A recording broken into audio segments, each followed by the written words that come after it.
Bienvenue dans ce journal à la une de l'actualité.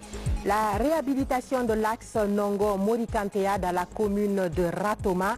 La route est maintenant ouverte à la circulation pour le grand bonheur des usagers et surtout des riverains enfin débarrassés de la poussière. Et puis la bataille contre la criminalité se poursuit dans les tribunaux du pays. Le tribunal de Kissidougou aussi a ouvert ses travaux avec 15 dossiers à examiner, dont ceux de viol et d'assassinat. Enfin, l'Office national de formation et de perfectionnement professionnel expérimente une nouvelle option pour la lutte contre l'immigration clandestine. Les détails, c'est dans un très bref instant. Voilà pour les titres. Bonsoir, merci de nous rejoindre dans ce journal. L'ancien président de la République française, Nicolas Sarkozy, est à Conakry. Il a été accueilli à sa descente d'avion par le président de la République, professeur Alpha Condé. Un accueil chaleureux pour une visite d'amitié et de courtoisie qui s'est déroulée dans une ambiance joviale. Les deux hommes ont après eu un entretien au salon d'honneur de l'aéroport, un signe d'amitié et de fraternité entre ces deux personnalités.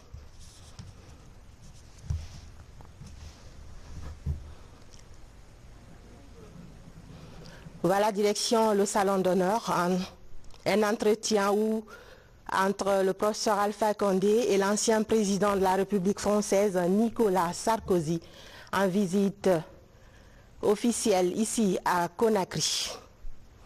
Dans ce journal, les coupures intempestives de courant contribuent à l'insécurité dans la ville de Conakry.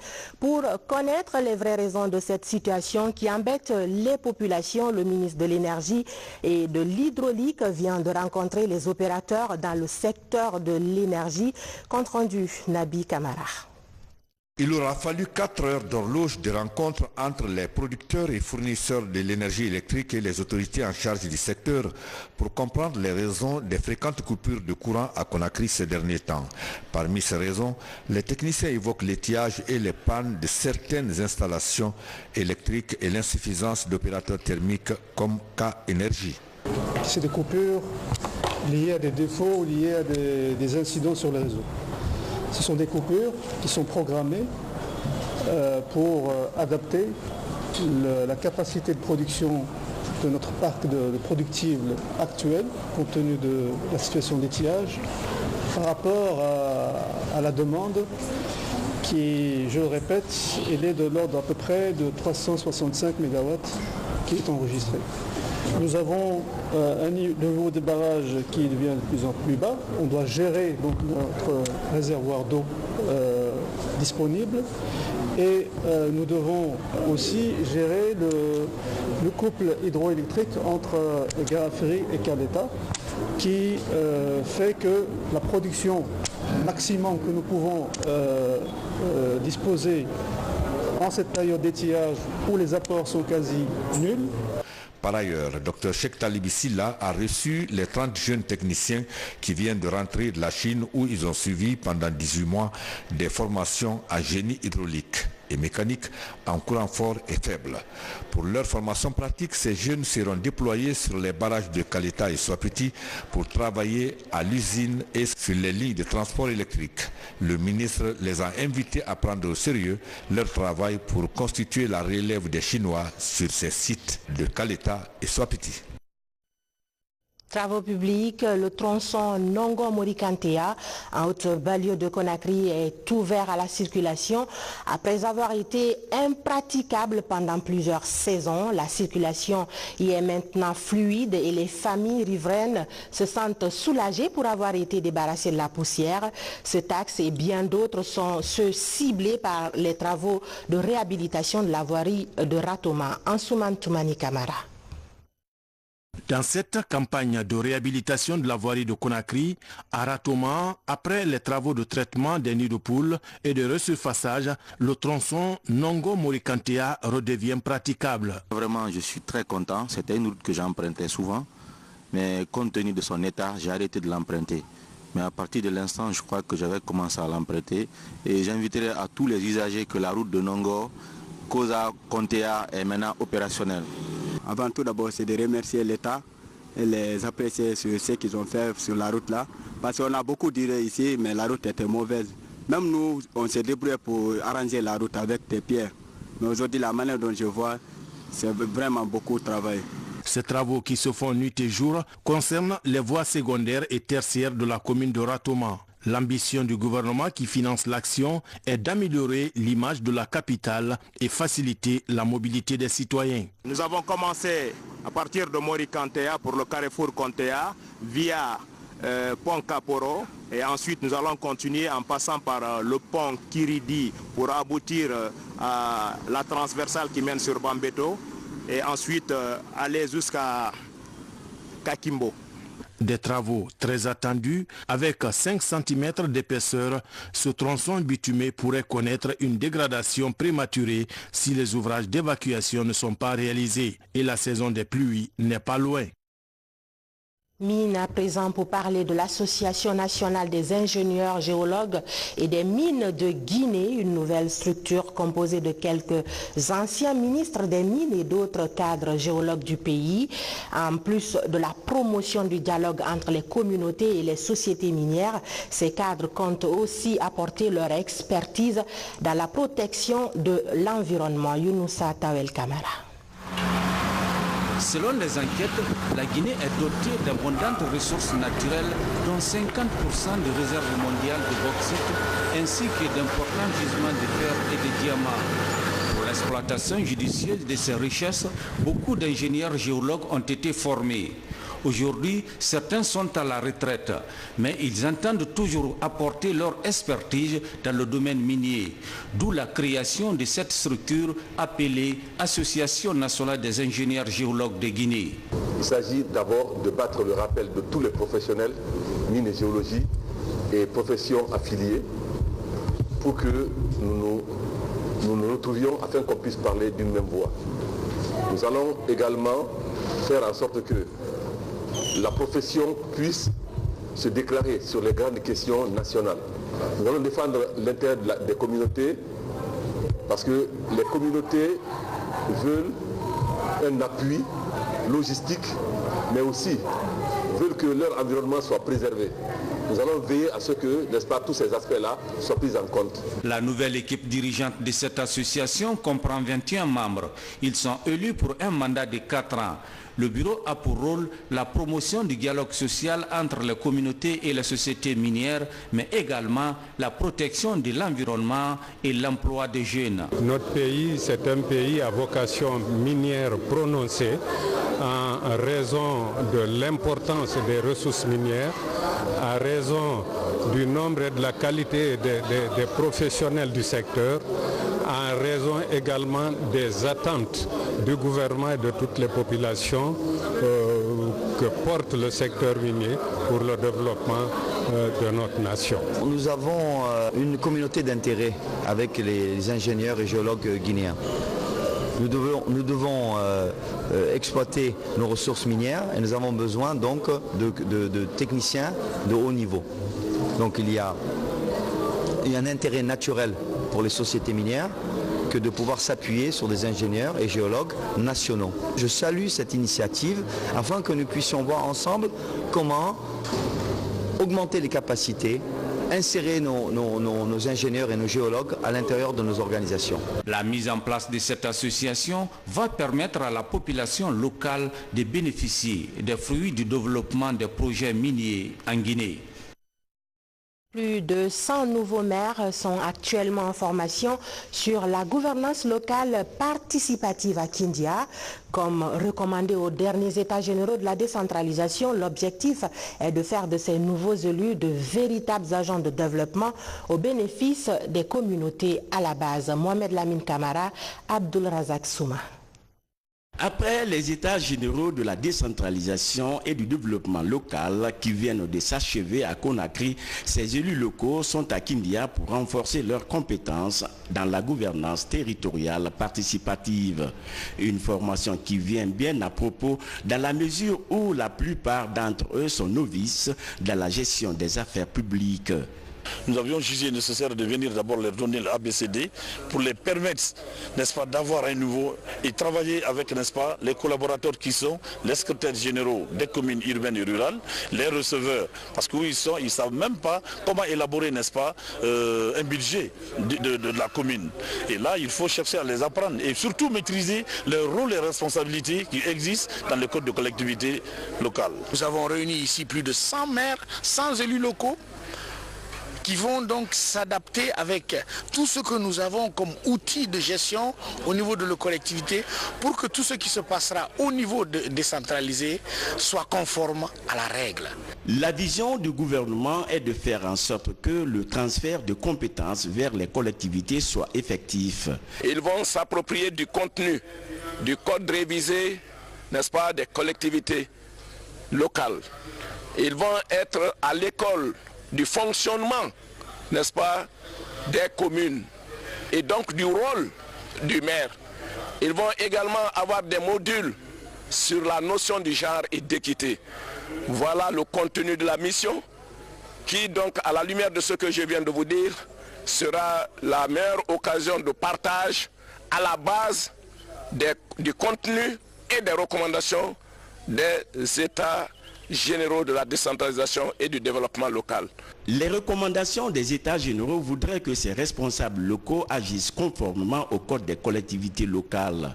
À travers ces séries de formations entreprises en faveur des nouveaux maires, les réformes engagées devraient permettre aux communes d'améliorer la gouvernance et de rendre les projets de développement plus efficaces. Et puis, la bataille contre la criminalité se poursuit dans les tribunaux du pays.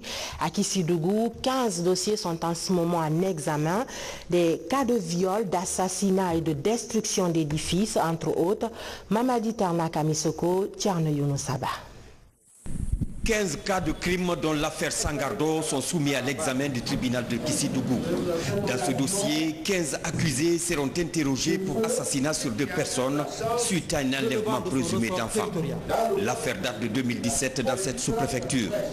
15 affaires criminelles sont inscrites au rôle. Parmi tous ces crimes, l'affaire de Sangardo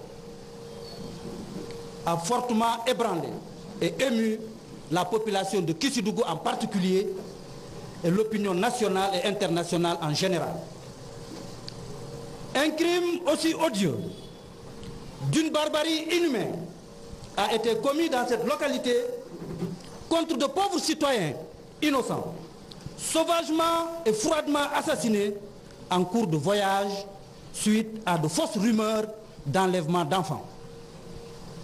De tels actes ne doit plus jamais, alors plus jamais, se répéter dans notre pays. Et justice doit être faite. C'est une garantie de paix. C'est une garantie de correcte application de la loi. Ceux pour lesquels j'ai invité l'ensemble des magistrats du ressort à la rigueur dans l'application de la loi. J'ai invité l'ensemble des magistrats du ressort à la cohésion, mais la fermeté. Et je les ai rassurés de l'accompagnement du parquet général. Je les ai invités à ne pas être sensibles au cliquetis de l'espèce sonnante et trébuchante, car la corruption ne doit pas nous gagner. De justice de paix, Kissidougou est devenu tribunal d'instance en août dernier. Pour la première fois, la juridiction siège en matière criminelle. Une avancée de la loi pénale suivie de près par la population à la base. À l'ouverture solennelle des audiences, le président de l'Assemblée nationale salue le principe de célérité dans la gestion des affaires criminelles. Cette déconcentration de la justice au niveau, n'est-ce pas, des préfectures, en installant des tribunaux de première instance, est une chose juste que les autorités judiciaires ont initié et que nous, au niveau de l'Assemblée, nous souhaitons et nous allons continuer à soutenir.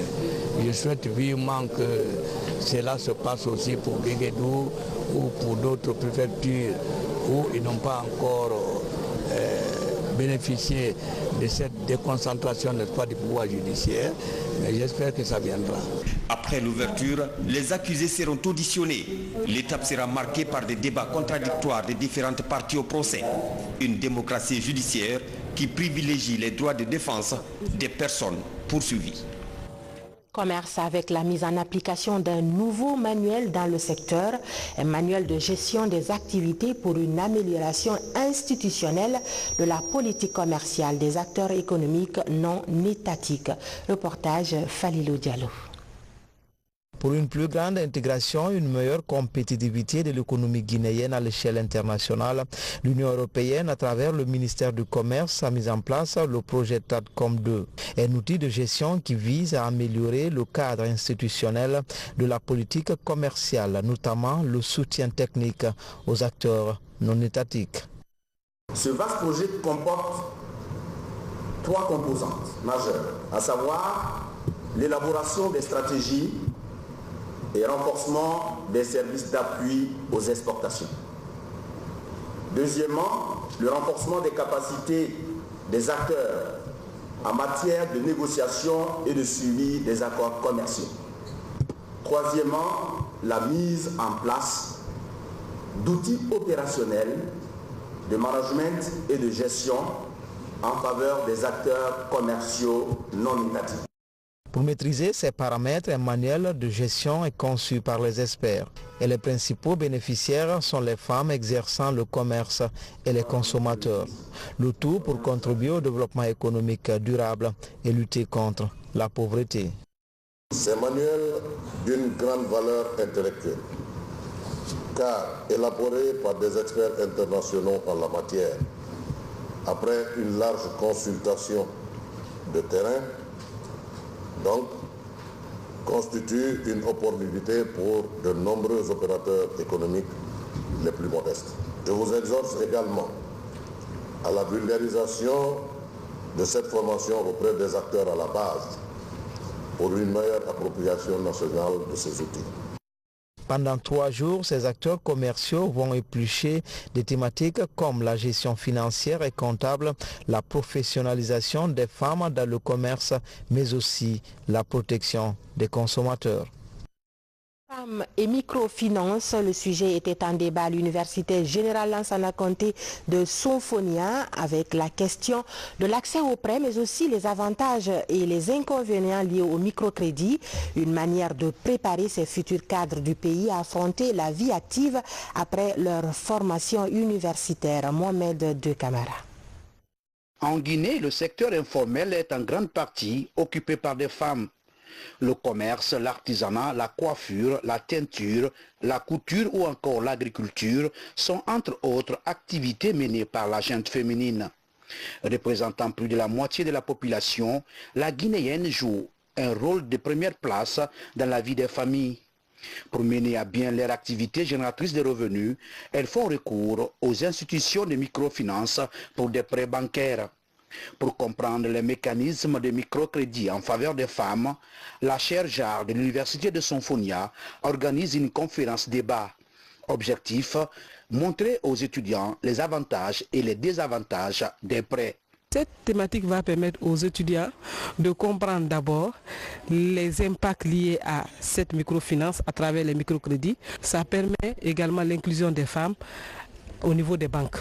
Ça permet aussi aux femmes d'améliorer leurs conditions de vie à travers ces crédits et aussi ça entraîne également la solvabilité des femmes au niveau de ces crédits. Lorsqu'on parle de finances, on ne voit que les économistes.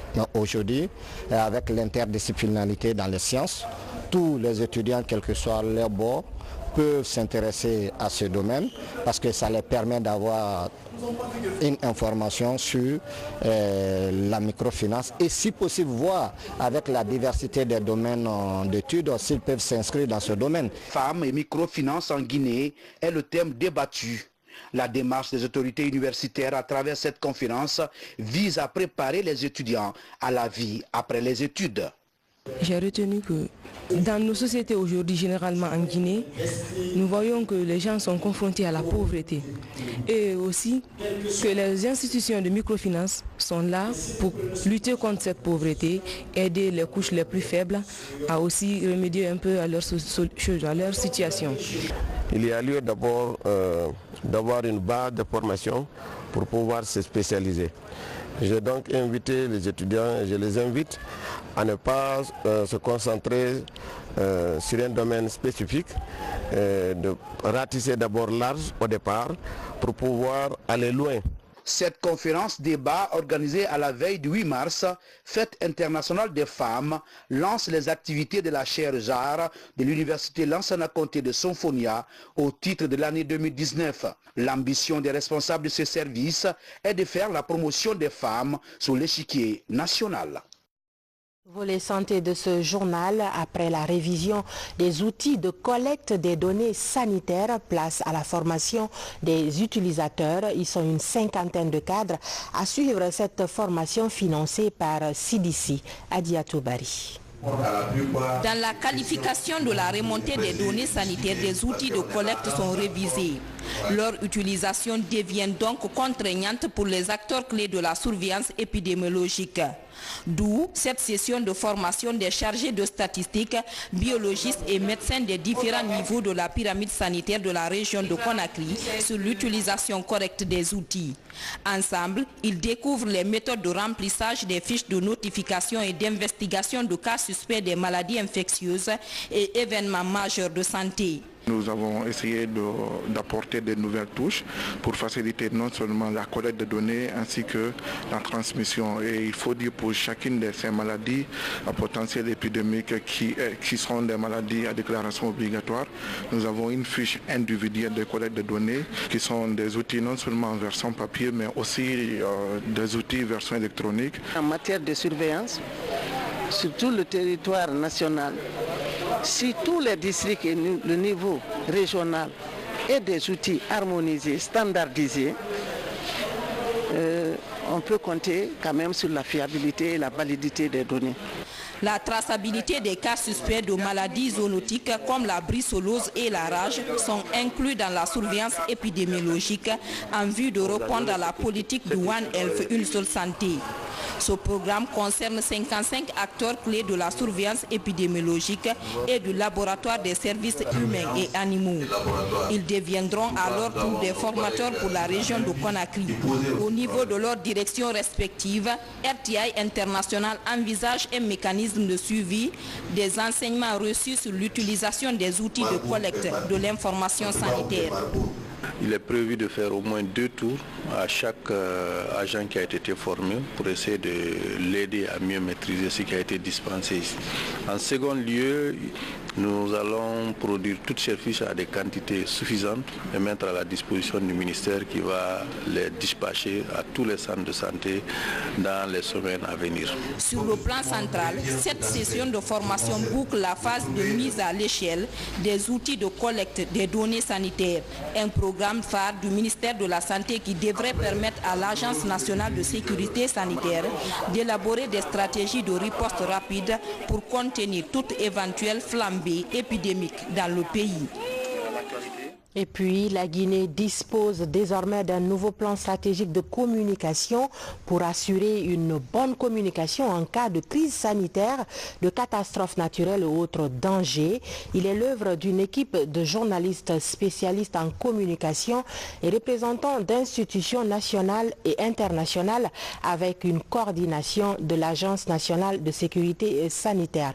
Reportage Sa Amara Tolno. C'est un plan stratégique de communication de risques. Le document d'une cinquantaine de pages est le fruit d'une réflexion menée par une équipe de spécialistes en communication, de journalistes et de représentants d'institutions nationales et internationales. Sa vocation, assurer une bonne communication en période de crise sanitaire, de catastrophes naturelles et autres dangers.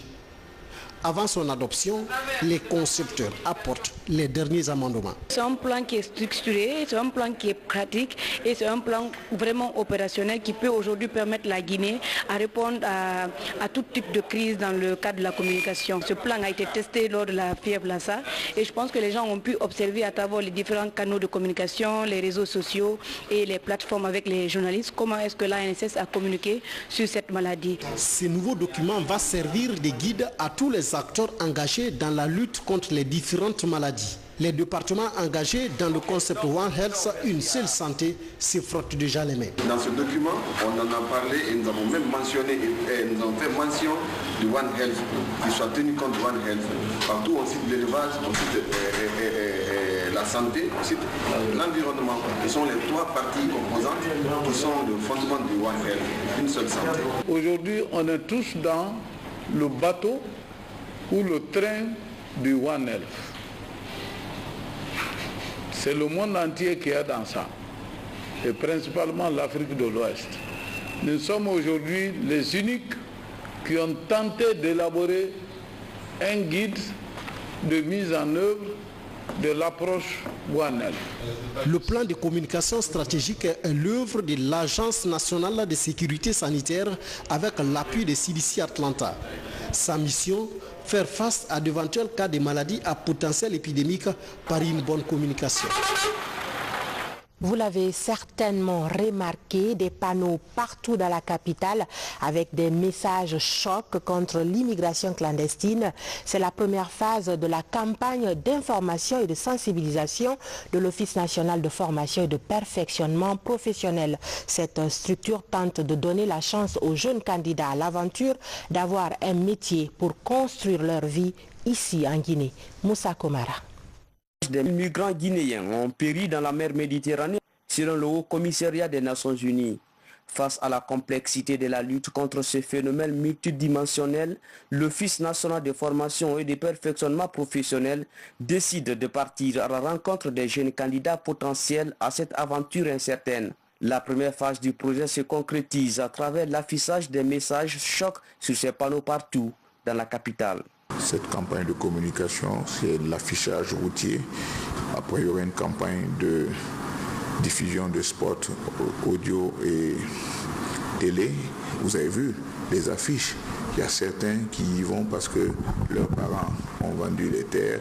Il y a d'autres qui y vont parce que leurs parents ont vendu des bijoux. Il y a d'autres qui y vont parce que le fils de la coépouse est parti. Il y a d'autres qui y vont parce que ils sont économiquement faibles, alors que potentiellement ils sont riches. Tu ne peux pas vouloir aller en Europe en cotisant sur place 10 000, 20 000, 30 000 euros pour partir, alors qu'avec 30 000 euros, on peut faire une bonne petite entreprise ici pour vivre. Après cette communication à grande échelle, des séances d'écoute et de sensibilisation de la couche juvénile seront initiées dans les maisons de jeunes de Conakry et les zones de départ massifs. La démarche va permettre d'identifier les profils des jeunes et de connaître leurs besoins réels sur le marché de l'emploi. Vous savez, il y a des zones de fort départ comme Kankan, Koremale, vers la Haute-Guinée, comme Kindia en Basse-Guinée et comme Labé en Moyenne-Guinée. Ce sont les zones qui sont identifiées par l'Organisation internationale de la migration comme étant des zones de fort départ. Donc nous allons par la suite aller à l'intérieur du pays, discuter avec les jeunes, sensibiliser les jeunes et leur faire une proposition. Nous allons inviter tous les jeunes désireux d'apprendre un métier de s'inscrire dans ce programme. D'autres étapes du processus, l'identification et le choix des profils des jeunes migrants. Par cette démarche, le NFPP entend offrir des modules de formation en fonction des emplois ambitionnés par chacun de ces candidats potentiels à la migration irrégulière. Nous allons les former après une analyse des besoins en formation pour qu'ils aillent vers des formations porteuses d'emploi ou qui est de potentiel en matière d'entrepreneuriat. Donc ce sera notre rôle ça. Et à la fin du compte, si des problèmes de financement des activités interviennent, on posera le problème, ce sera au gouvernement de la République de Guinée de nous aiguiller vers ou d'assurer le relais pour que ces jeunes désireux d'entreprendre aient au moins la facilité d'accès au crédit. Pour ceux qui veulent aller vers l'agriculture, qu'ils aient la facilité d'accès à la terre et à toutes sortes de capitaux. La phase de communication de ce projet de l'Office national de formation et de perfectionnement professionnel va durer 2 mois. Le projet est dénommé Insertion socio-professionnelle des jeunes de 16 à 30 ans. Pâle de peau, de cheveux et d'yeux à cause du manque de mélanine dans leur sang, les albinos sont une couche vulnérable. Très fragiles, ils sont exposés à certaines maladies telles que le cancer de la peau, mais ce n'est pas tout, ils sont également victimes de stigmatisation. Pour y faire face, une association de défense des droits des albinos est déjà mise en place. Focus ce soir sur la vie des albinos en Guinée avec nos reporters Lancé Kamisoko et Mohamed de Camara. L'albinisme, cette anomalie génétique, n'est pas une maladie en soi. Pourtant, les personnes atteintes du déficit de mélanine sont de nos jours nombreuses dans les rues, en train de mendier. Un phénomène qui serait dû à leur rejet par la société. Depuis quelques années, une structure de veille et d'encadrement des albinos est créée en Guinée. Objectif, aider les albinos à accéder à une bonne formation afin de les éviter la mendicité. Cette ONG a pour but de regrouper tous les albinos autour d'une seule idéale qui est pour sensibilisation, éducation et formation pour les albinos en Guinée. La problématique de l'éducation n'est pas le seul défi de l'insertion sociale des albinos en Guinée. Ils sont marginalisés dans nombreux domaines de la vie. Même les universitaires ont du mal à se trouver un stage à cause de la couleur de leur peau. Mohamed Salou Sek est diplômé d'une école professionnelle il y a de cela 2 ans. Depuis la fin de ses études, il peine encore à décrocher son premier stage. Moi, j'ai ma licence en actif et après cela, après 3 ans de licence, je me suis encore recyclé avec tous ces problèmes. Avoir ma formation professionnelle de 3 ans aussi, avec à l'actif un CAP, le certificat d'aptitude professionnelle. Avec tout ça, la formation post-universitaire m'a coûté 6 ans sur le banc. Et même aujourd'hui, un tout petit stage, s'il faut le dire comme ça, un tout petit stage pour 3 mois, je n'en ai pas bénéficié. En dehors du rejet social, les albinos sont souvent exposés à des risques élevés de cancer de peau. Généralement, beaucoup en sont victimes dès les 15 ans. Et par manque de moyens, ils ne parviennent pas à se faire soigner. Beaucoup des albinos sont exposés avec ça. Donc eux, le coût, les parents ne peuvent pas venir couvrir le coût sanitaire. Parce que quand l'enfant est exposé sous le soleil n'a pas de problème, mais le rayon solaire qui a des problèmes, quand les rayons solaires tapent trop la peau, donc tu auras le corps très chaud, comme ça, tu diras que tu as mis de l'eau chaude. Finalement, quand tu ne prends pas soin dans quelques jours ou quelques mois, tu auras une plaie là-bas, finalement, tu seras exposé à des dangers. Finalement, il y a même une de nos sœurs qui vient de mourir sur ces cancers-là. Il y a un jeune aussi. De 2008, de nos jours, il y a 11, si j'ai la bonne mémoire, il y a 11 qui sont décédés suite des cancers de la peau. Aujourd'hui présente dans toutes les 33 préfectures, la Confédération nationale des albinos de Guinée reçoit la visite d'une Guinéenne vivant en Malte. Cette dame vient s'enquérir des réalités de cette couche vulnérable en vue de les aider à se procurer des crèmes leur permettant d'éviter le cancer de peau. Voilà, c'est ce reportage sur la vie des albinos de Guinée qui met fin à ce journal. Merci de l'avoir suivi. J'ai été très ravie de vous servir pendant ces quelques jours. Demain, vous serez avec Madame Koné Adel Camara. Bonsoir et à bientôt.